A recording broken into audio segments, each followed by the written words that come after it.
নমস্কার friends, good morning, শুভ সকাল। তো আমি এয়ারটেল পেমেন্ট ব্যাংকের সেলস পারসন সন্দীপ জানা কথা বলছি।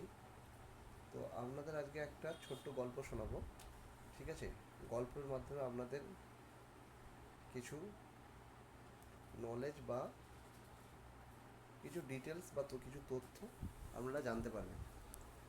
তো এইটা কী তথ্য, আমাদের পেমেন্ট ব্যাংকের সম্বন্ধে কিছু বলবো, ঠিক আছে? এছাড়া আমি ইন্স্যুরেন্সের একটা অ্যাডভাইসারও বলতে পারেন। তো আজকের ছোট্ট যে গল্পটি হচ্ছে, সেই গল্পটা এয়ারটেল পেমেন্ট ব্যাংক সম্বন্ধেই গল্পটা জানানো হবে। আপনারা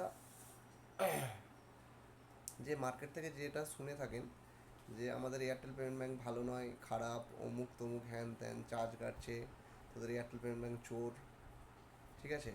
তো এই সম্বন্ধে কিছু আপনাদের তথ্য জানানো হবে। তো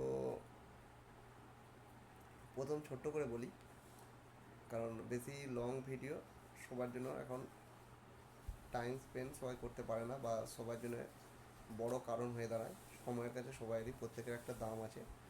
তো সে কথা বলতে গিয়ে আমি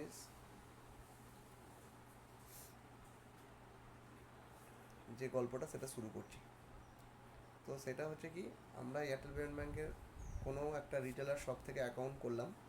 তো দেখা গেল অ্যাকাউন্ট করার পর কাস্টমারের অ্যাকাউন্টে চার্জ কাটছে, ঠিক আছে?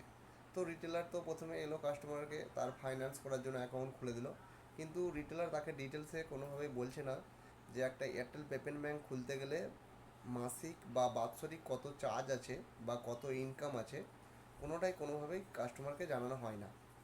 তো পরবর্তীকালে যখন অ্যাকাউন্ট সম্বন্ধে কোনো চার্জ কাটা হয়, তো সেইটা প্রেসারাইজ রিটেলারের উপরে পড়ে, কিন্তু নাম খারাপ হয় এয়ারটেল পেমেন্ট ব্যাংক কোম্পানির। তো আমি আজকের এই পর্যন্তই ভিডিওটা বানালাম, কারণ এত ভিডিও আমি বড় করে বানাতে পারবো না। নেক্সট পার্ট, পরের পার্টে, এর পরের থেকে আমি শুরু করব। Thank you.